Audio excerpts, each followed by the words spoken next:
Hola amigos, ¿cómo están? Bienvenidos a un nuevo episodio del programa Derecho a la Comunidad. Hola Gabriela, ¿cómo estás? Muy bien, ¿y tú? Bien también. En este episodio tenemos un tema súper interesante, súper bueno, que a mí me apasiona harto. ¿Tú quieres contarle a nuestros televidentes de qué se trata? Yo creo que es un tema nuevo para todos.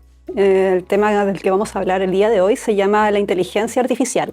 Exacto, vamos a abordarla desde varios aspectos. La idea es tener una mirada bien amplia dentro de el poco tiempo que tenemos, porque este es un tema que la verdad es que da para mucho, pero la idea es que podamos abordarlo, ¿cierto?, desde una perspectiva educacional, ¿cierto?, la implicancia en la vida personal de las personas, valga la redundancia.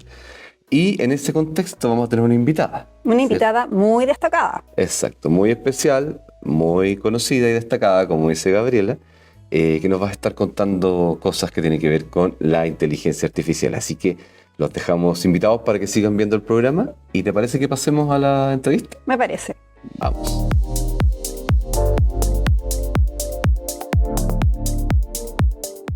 Bueno, queridos amigos, como les contamos al comienzo de este programa, ¿cierto, Gaby? Sí. Tenemos una visita súper ilustre, yo me siento, y Gaby también. ¿cierto? Honrados de su presencia. Porque vamos a contarle también a la gente que nos ve que estamos con la señorita Paola Espejo, vicerrectora de la Universidad de las Américas, sede Viña del Mar Los Castaños, ¿cierto?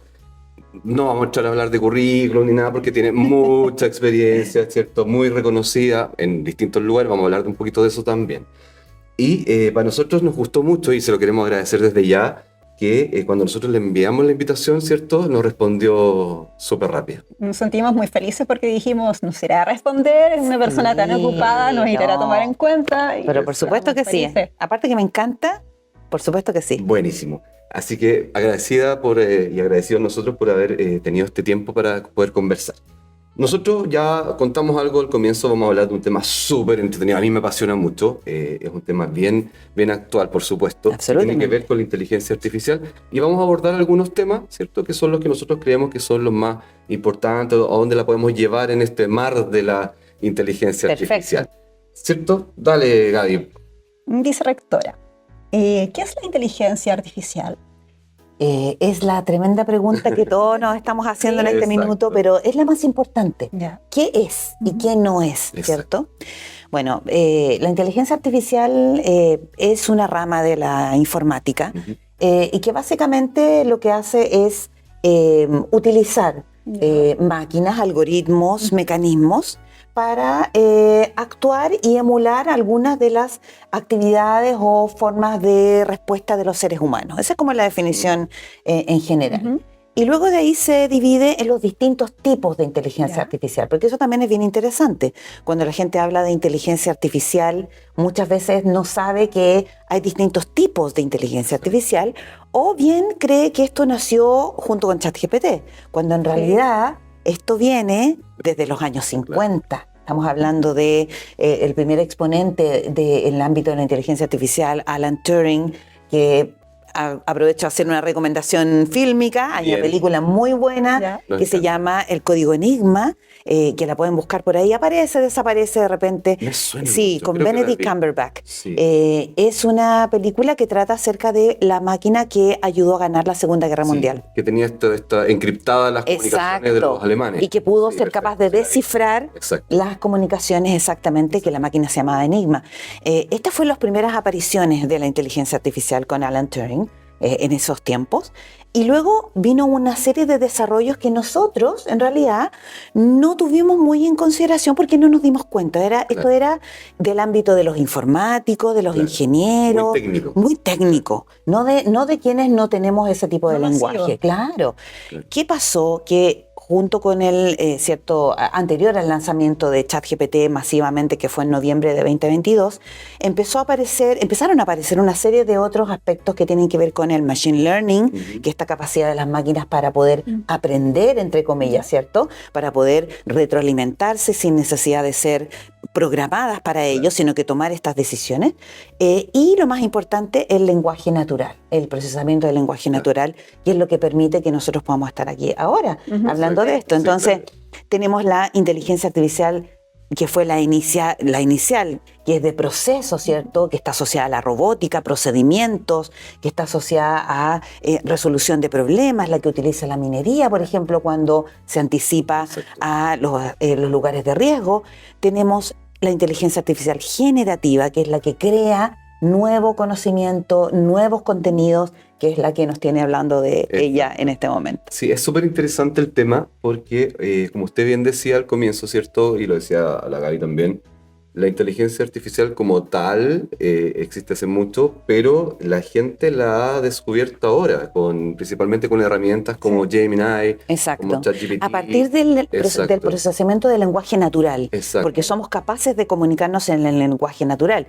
Si no, sería oculta para nosotros. Claro. Y también llevado a incluso nuevas tecnologías que también están asociadas a la inteligencia artificial, que es como ejemplo Nano Banana, que es esta inteligencia que genera imágenes. Claro. También lo hace ChatGPT. Claro. Nano Banana pertenece al ecosistema de Google. Ahí hay una cosa interesante. Google ha desarrollado todo un ecosistema de aplicaciones de inteligencia artificial, pero todas tienen detrás la tecnología de Gemini, que es el modelo de lenguaje, porque aquí en la inteligencia artificial generativa lo más importante son los modelos de lenguaje. Y los modelos de lenguaje son los que lideran todos estos desarrollos que se han podido generar. En el caso de Google está Gemini, en el caso de OpenAI está ChatGPT, en el caso de Anthropic está Claude y muchas otras. ¿Cómo funciona la inteligencia artificial? Bueno, la inteligencia artificial, en este caso generativa, que es la que nosotros ya estamos manejando, ¿cierto? Con los modelos de lenguaje, como ya conversábamos, funciona con una tecnología que es una tecnología bastante compleja para nosotros, que implica lo que conversábamos en Machine Learning, es decir, este aprendizaje automático, las redes neuronales, que son las formas en las cuales estos algoritmos procesan la información, y funcionan a través del lenguaje natural, que es algo que ya habíamos conversado, ¿cierto? En conjunto, particularmente los grandes modelos de lenguaje utilizan una tecnología que se llama Transformer, que es una tecnología que les permite entonces procesar grandes cantidades de datos con los que han sido ya previamente alimentados, y en este sentido uno de los grandes desafíos al principio fue este. Y por eso que hablamos también de que en un principio había mucho sesgo, ya ahora no tanto, pero antiguamente porque la mayor parte de la información de Internet provenía del hemisferio norte. Sí. Ya eso ha cambiado bastante porque en este minuto los modelos se están retroalimentando básicamente de su misma información.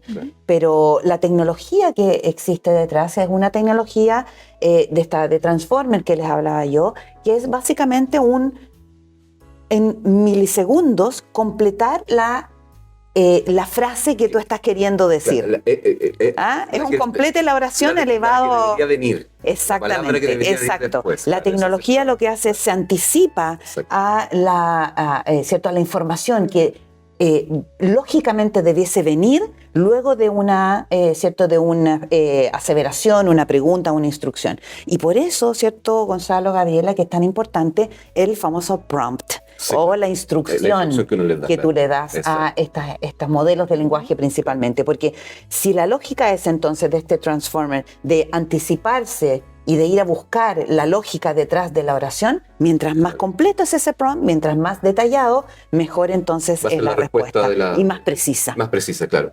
Yo voy a colgar, antes de pasar con la próxima pregunta, porque parte de este programa, usted sabe, está asociado con temas de derecho. Así es. Por lo tanto, nos interesa mucho bajar los temas a la comunidad. Y acá tenemos un tema que lo hemos visto con el manejo de datos biométricos, por ejemplo, ¿cierto? Nosotros lo estuvimos revisando con Gabriela, sí. Hay ya hartos temas, incluso hay jurisprudencia, hay sentencias que tienen que ver con eso, con esta recopilación de datos. Y como usted tocó un punto que tenía que ver con el tema social, a nosotros nos encontramos una lista que puede ser relevante, que efectivamente hay personas que por un tema social quizás venden datos a cambio de un dinero, una criptomoneda, lo que sea, versus otra persona que quizás es más cauta.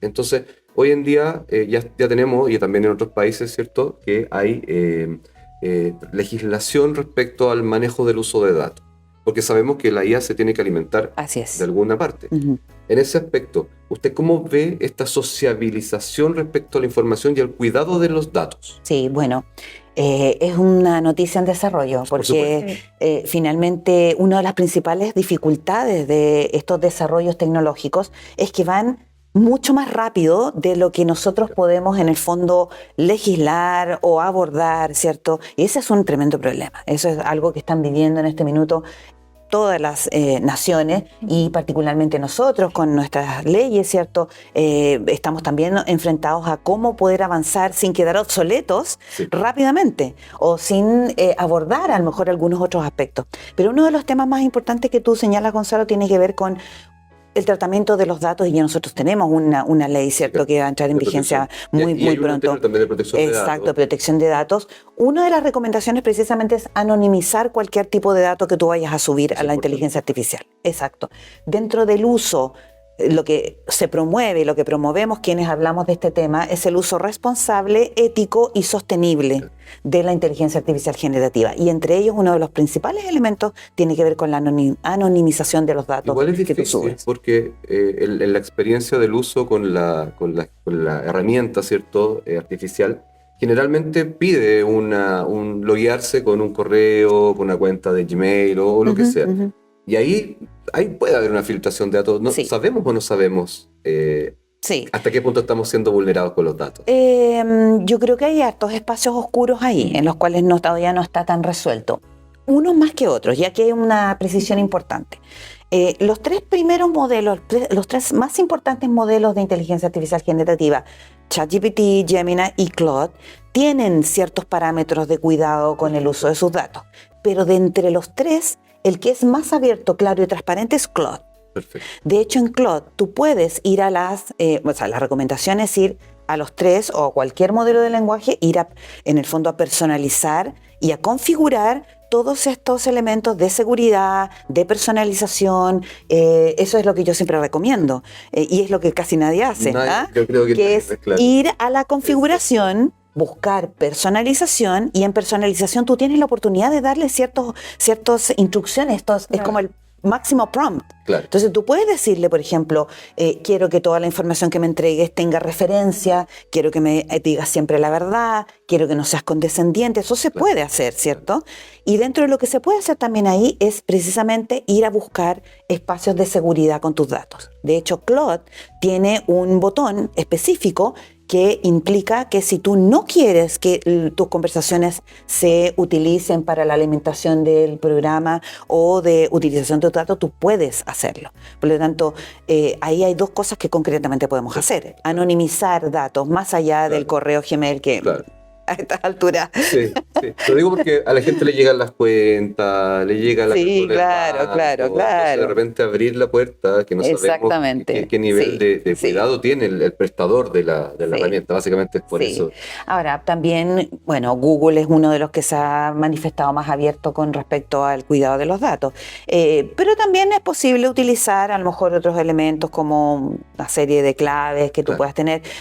Pero básicamente yo me voy a referir a lo que tú subes a la información, porque muchas veces tú puedes subir documentos a todos estos modelos de lenguaje y claro, yo creo que salir un poco de estos tres ya es arriesgarse un poquitito más. Quien esté usando, por ejemplo, DeepSeek o esté usando Kimi, que son los modelos chinos, yo tendría quizás un poco más de cuidado. Hay que ser un poquito menos transparente con lo que... Quizás incluso con algo que se usa mucho y la gente que trabaja en tema de derecho, ¿cierto? También se usa bastante, que tiene que ver con iLog PDF, claro, que también es un procesador de información. Exacto. Y se suben ahí. Ahora te tengo una buena noticia, les tengo una buena noticia, porque hay una de estas aplicaciones que pertenece a Google en la cual tú puedes trabajar en entornos cerrados.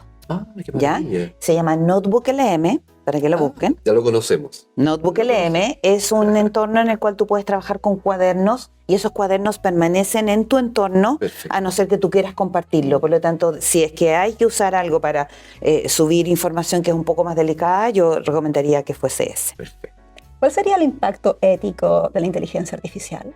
Bueno, tiene muchísimos impactos éticos porque, partimos cuando apareció con el tema de los sesgos, que eso ya, como les comentaba, se ha resuelto un poquitito más toda vez que la información es mayor la que tiene, por lo tanto ya Dejó de pasar, ya no estamos en los momentos en los cuales uno le pedía una fotografía de una persona exitosa y te mostraba un hombre, cierto, caucásico, rubio, de ojos azules, el estándar. No, ya ha cambiado un poco, ya ha cambiado un poco eso.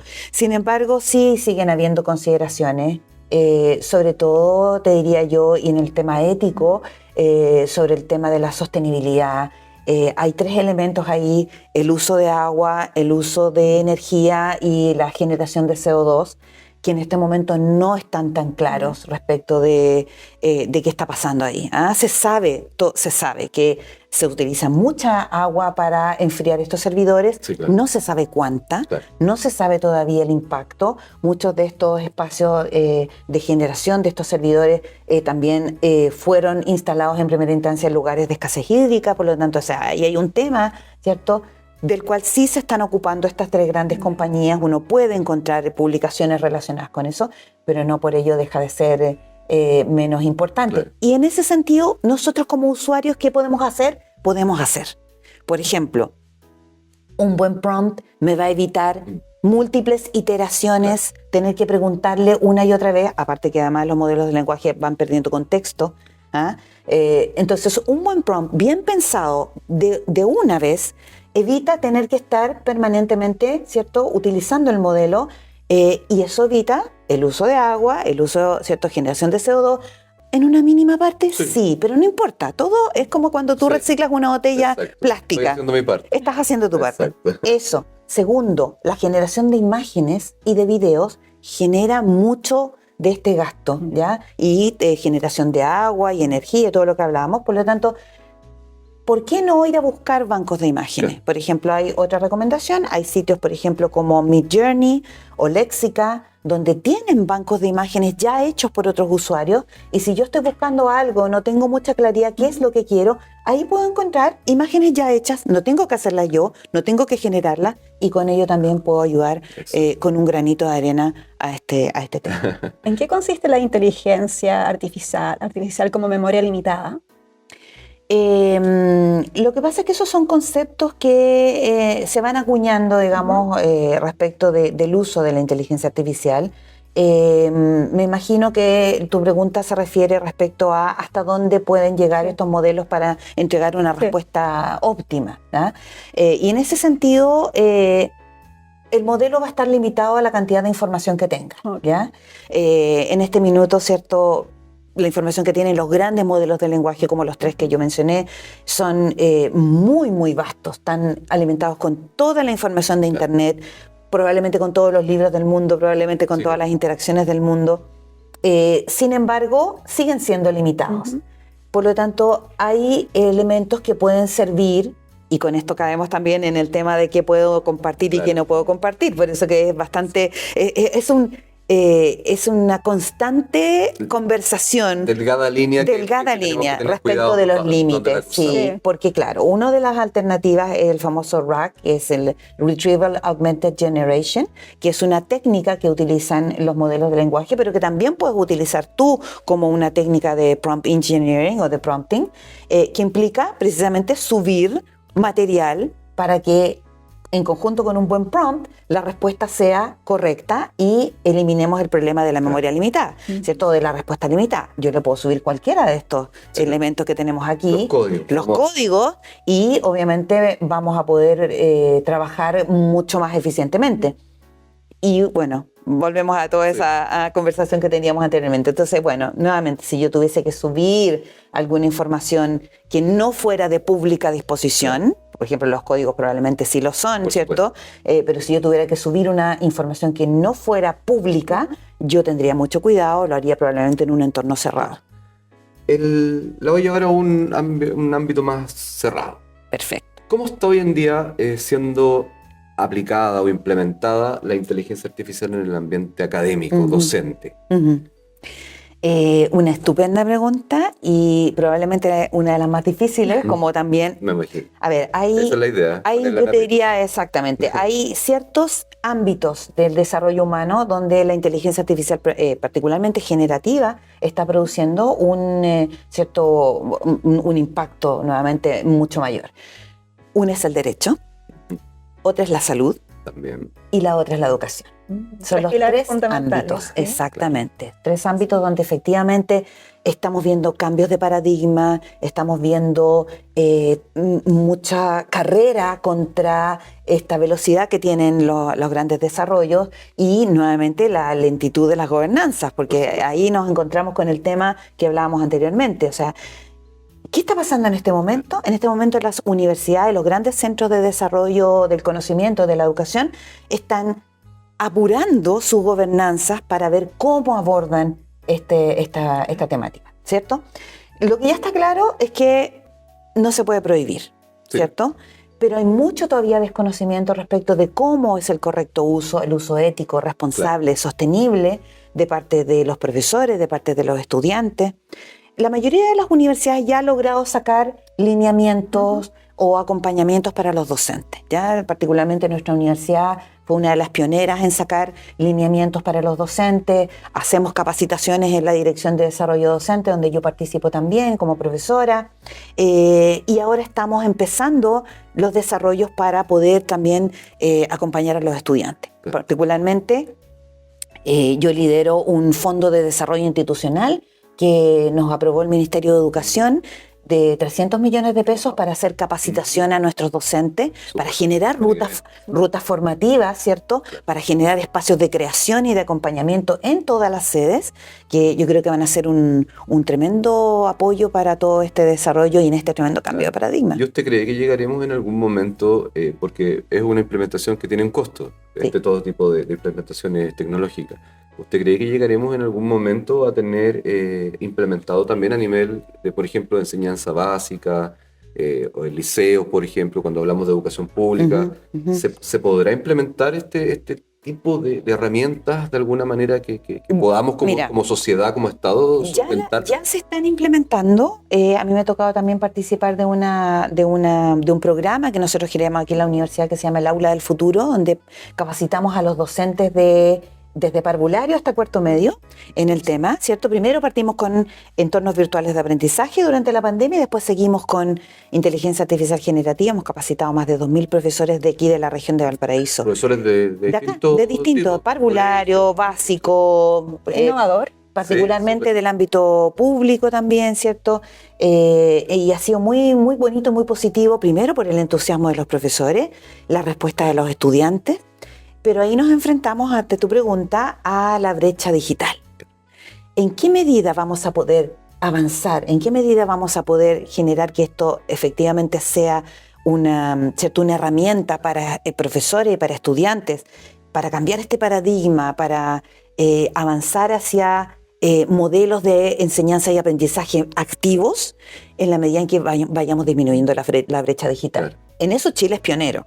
Definitivamente pionero, pero sigue existiendo algunos espacios en donde eso es más difícil. Entonces yo creo que el desafío de política pública tiene que ir en la línea de disminuir la brecha digital lo más posible. Para usted, ¿cuáles serían las ventajas y desventajas de la inteligencia artificial?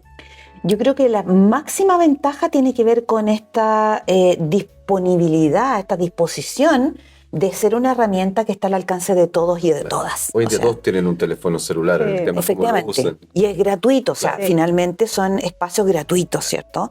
En ese sentido, bueno, vamos a agradecer a que ChatGPT en su inicio era una empresa que era muy volcada a generar un cambio en la humanidad, ya después se le pasó un poquitito, pero en un inicio, y que lo lanzaron de forma gratuita, porque eso marcó un precedente, y todas las otras, luego del lanzamiento de ChatGPT, también siguieron en la misma línea. ¿Cuánto nos va a durar? Bueno, no lo sé, pero por el minuto, claro, es de disposición gratuita, entonces es una tremenda ventaja, ¿cierto? La desventaja que yo veo es quizás todavía la falta de conocimiento, manejo de estas herramientas de la manera en que estamos hablando acá. Que sea positivo, que sea un aporte, que pueda utilizarlas de manera ética, responsable y sostenible. Entonces, la falta de conocimiento todavía o la falta de difusión correcta es una de las desventajas. Y vamos en este sentido, como nuevamente lo decía, en una desventaja también, porque avanzan muy rápidamente y la capacidad de poder, en el fondo, como hacer algo al respecto, va siendo cada vez más difícil. En este sentido, ¿cierto?, nuevamente, la gran pregunta que a mí siempre me hacen, ¿es detectable, cierto, la inteligencia artificial generativa? ¿Me puedo dar cuenta? Claro. Y ahí hay dos cosas, que para el derecho también es muy interesante esta figura, ¿cierto? Si me doy cuenta que hay un texto con inteligencia artificial generativa, ¿tengo cómo probarlo? Claro. ¿Cierto? Porque ¿en qué me voy a basar para decir que ya, claro, si hay algo muy burdo, por supuesto, o sea, si dejé la negrita, ¿cierto? Sí, claro, por supuesto. Sí, claro, si a lo mejor aparece esta típica frase de, porque ¿cómo se ha detectado? Porque a la gente que no revisa, claro, ¿cierto? Que no trabaja en conjunto con la inteligencia artificial generativa. ¿Quieres que te haga un tono más amable? Exactamente, claro. ¿Quieres que siga con no sé qué? Bueno, si a alguien se le pasa, eso es evidente y no hay como decir que no. Rebatirlo, claro. Pero ¿y si no? Claro. ¿Ah? ¿Cómo es lo mismo que le pasa a los profesores? No, es que tú no hablas así. Pruébalo. Claro. ¿Cómo lo pruebas? Porque eso es una percepción. Sí, no es que tú no usas estas palabras. Pruébalo. Y desde el punto de vista del derecho yo me imagino que son muy interesantes, digamos. Súper, y es complejo, porque como usted dice, hay una complejidad en la prueba. Exacto. Salvo como ya ha sucedido de que algunos abogados, ¿cierto?, malas prácticas se les pasa o han utilizado, claro, la herramienta para generar jurisprudencia que no existe. Exacto, o referencias que no existen, exacto, que también en la academia. También, exacto. Ese tipo de errores, claro, cuando están evidentes, uno puede, digamos, claro, tomarlos en cuenta y decir, bueno, aquí tengo una evidencia inapelable respecto de esto.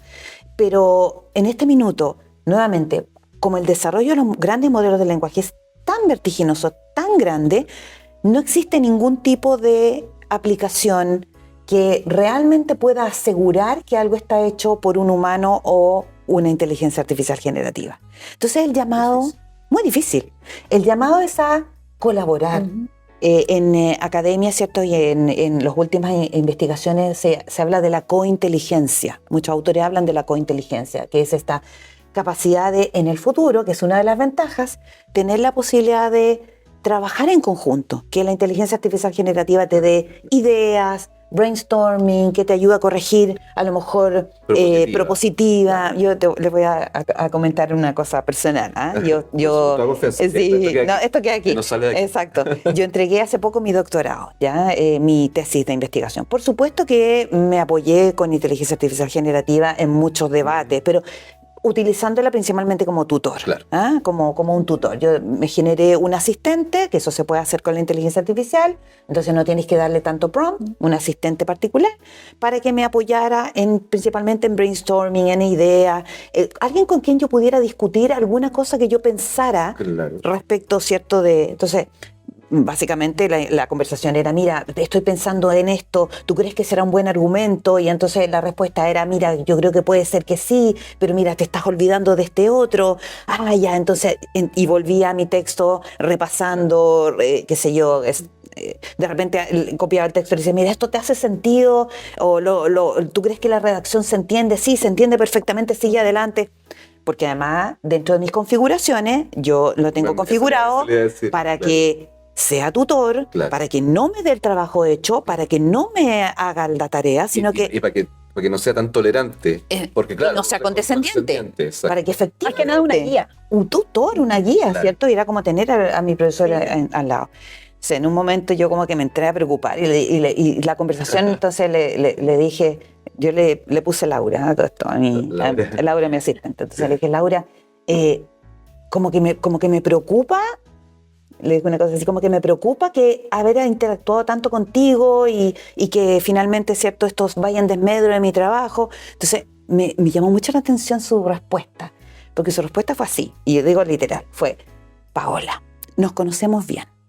Qué loco. Yo sé, porque te conozco, que estas conversaciones que hemos tenido no han afectado tu trabajo, doctora, porque sé que la información ha sido tuya. Entonces, quédate tranquila en ese sentido. Solamente he sido un acompañante, un tutor en este caso.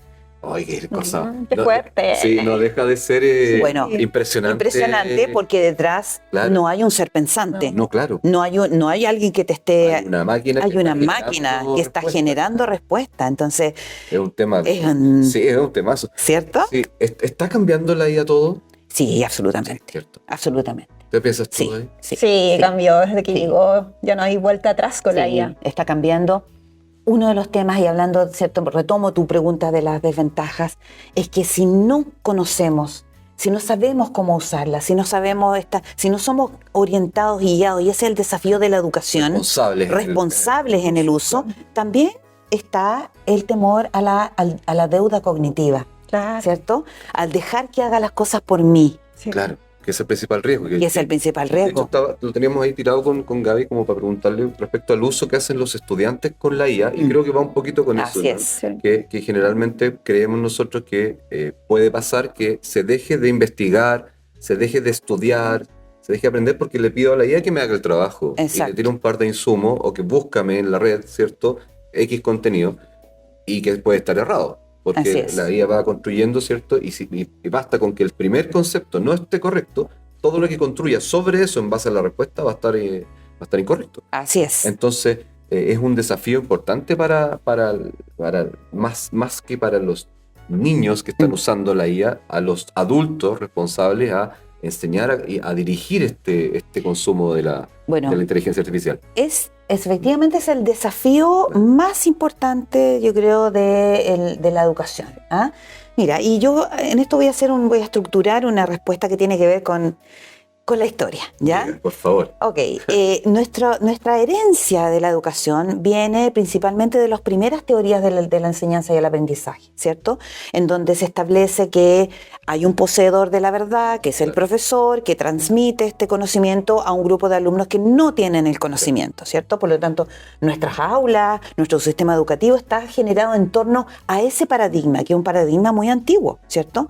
Luego aparecen otros paradigmas, ¿cierto? Otras teorías del aprendizaje que empiezan a desmitificar esto, empiezan a sumar, ¿cierto? Una serie de elementos, como por ejemplo que los estudiantes sí tienen el suficiente desarrollo cognitivo, no son tábulas rasas, ¿cierto? Donde tú solamente colocas información, sino que hay ahí desarrollos y hay entendimiento, y avanzamos, ¿cierto?, a las teorías constructivistas, donde habla que el profesor tiene que ser una guía, que son teorías más modernas. Yo creo que a partir de la teoría constructivista y conectivista, que es la que habla también de la relación con las máquinas o la relación con los elementos de las redes, aparece estas otras, ¿cierto?, formas de mirar la enseñanza y el aprendizaje, donde efectivamente la inteligencia artificial generativa nos pone en una disyuntiva, ¿cierto?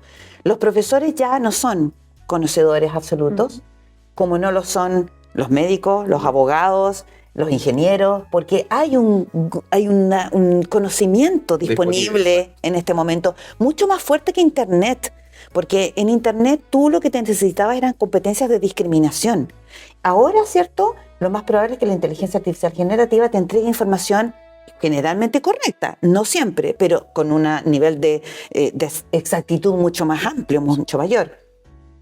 Por lo tanto, estamos en este minuto ante un estudiante que puede o tener la verdad, ¿cierto?, absoluta y estar muy correcto, u otro que puede no tener la verdad y puede estar muy incorrectamente formado, lo que tú decías. ¿Dónde podemos establecer las diferencias, cierto? Precisamente lo que yo señalaba, que es en el trabajo con la inteligencia artificial generativa. Por ahí escuché a alguien que decía como un asistente junior, ¿ah?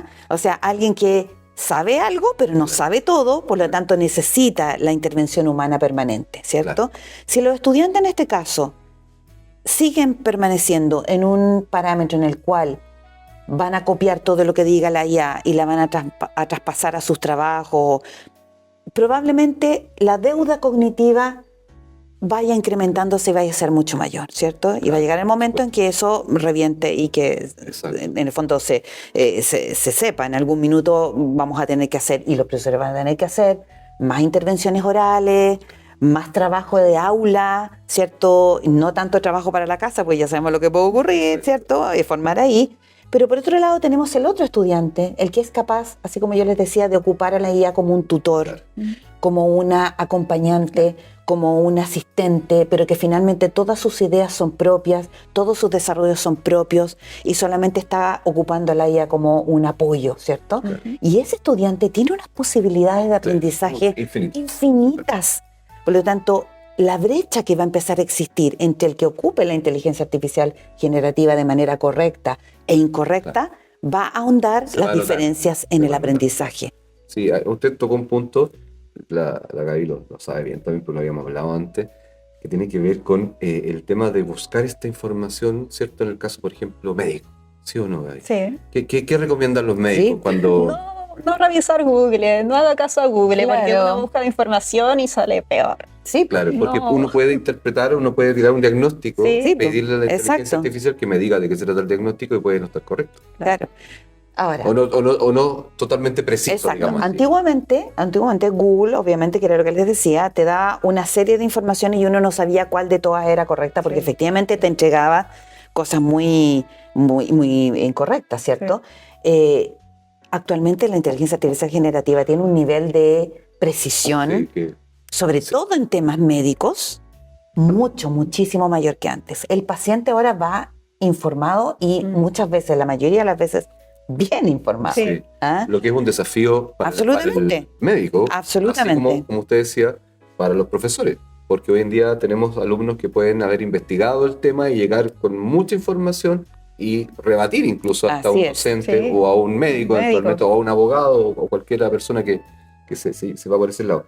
Nos quedan poquitos minutos, no queremos quitarle más tiempo. ¿Te queda alguna pregunta? Yo quiero llevar a la profesora a un punto. Vamos a ese punto. Vamos a ese punto. Sí, yo estuve ahí mirando algunas cosas dentro del scouting que hacemos nosotros siempre antes de entrevistar, ¿cierto? Nuestros flamantes invitados.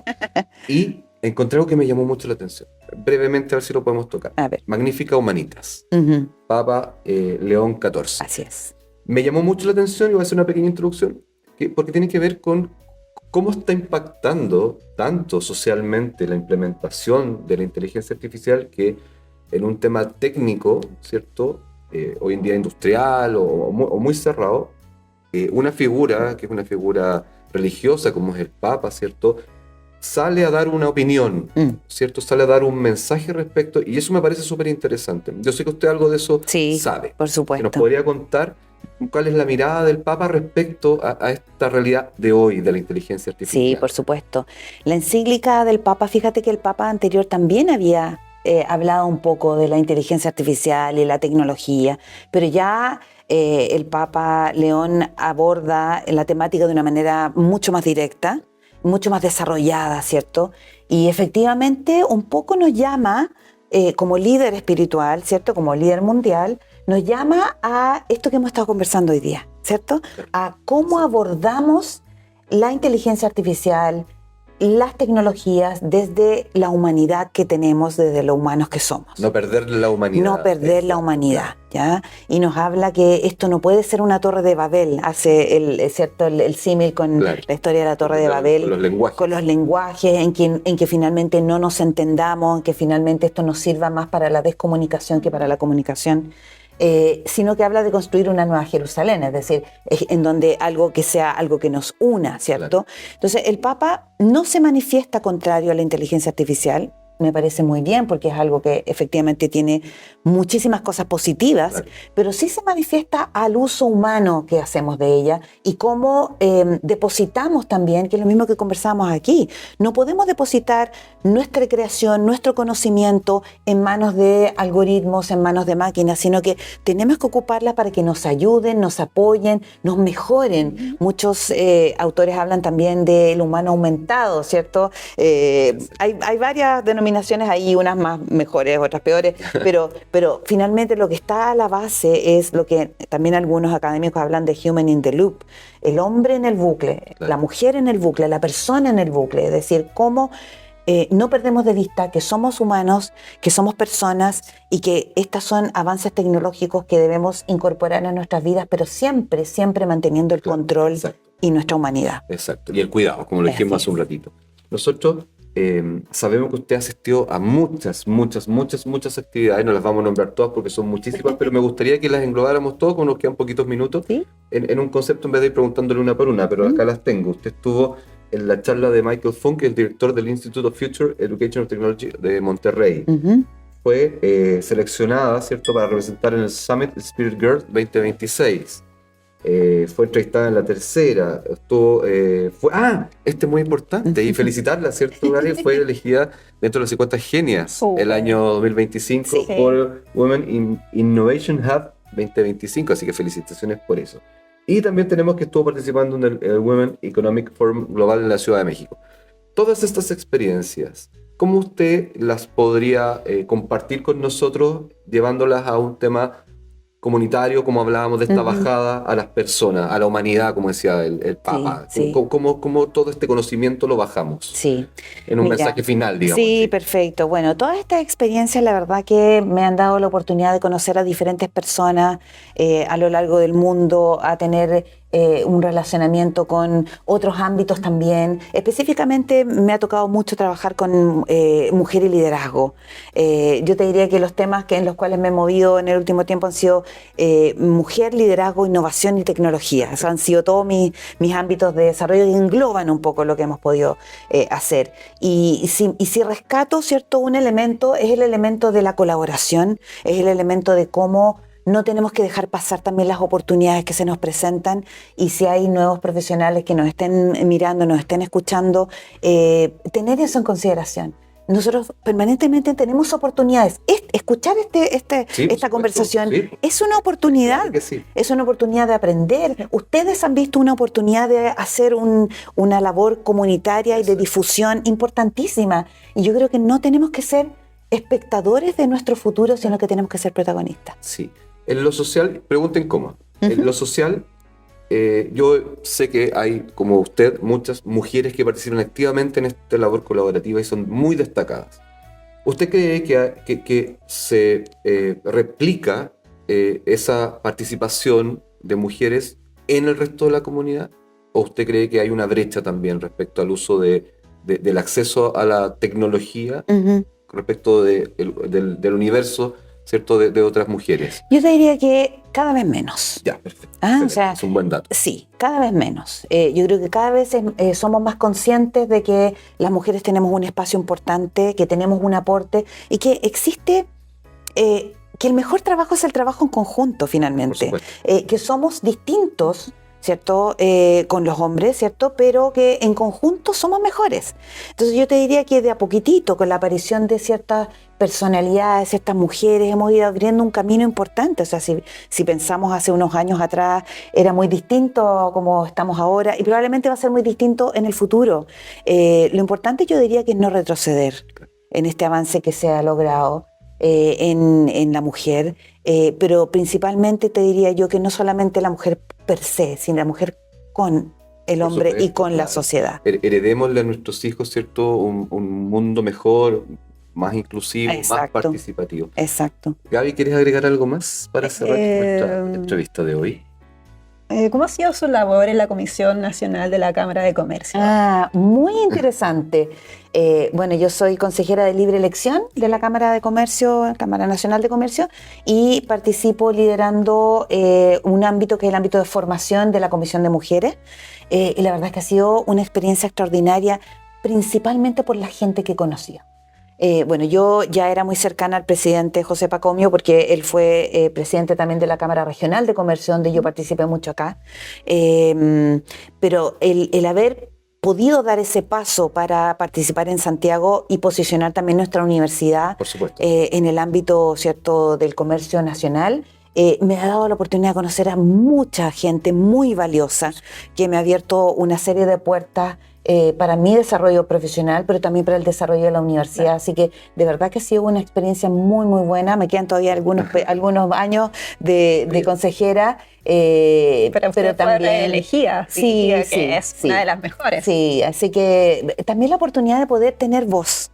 Sí, claro. Y poder decir ciertas cosas, ¿cierto?, respecto de lo que está ocurriendo. Participación más activa. Exacto, claro. De tener voz en los ámbitos, de poder difundir esto mismo que estamos hablando, la inteligencia artificial generativa, de manera ética, responsable y sostenible, en los ámbitos, ¿cierto?, relacionados con el comercio y el turismo de Chile. Entonces, definitivamente ha sido muy positivo desde ese punto de vista. Qué maravilla.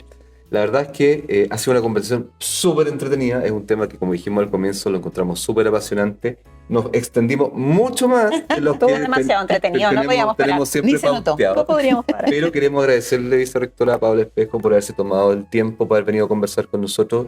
La vamos probablemente dejar invitada para más adelante. Por supuesto. En un nuevo ciclo para que volvamos a tomar otro tema de esta dinámica, ¿cierto? De qué está pasando en la educación, la tecnología y la humanidad y el desarrollo también de las personas, que es lo que a nosotros nos interesa con Gabriela, darle este enfoque humano a los temas que son... Este fue un tema un poco más técnico, pero llevado al derecho y qué pasa en la vida de las personas.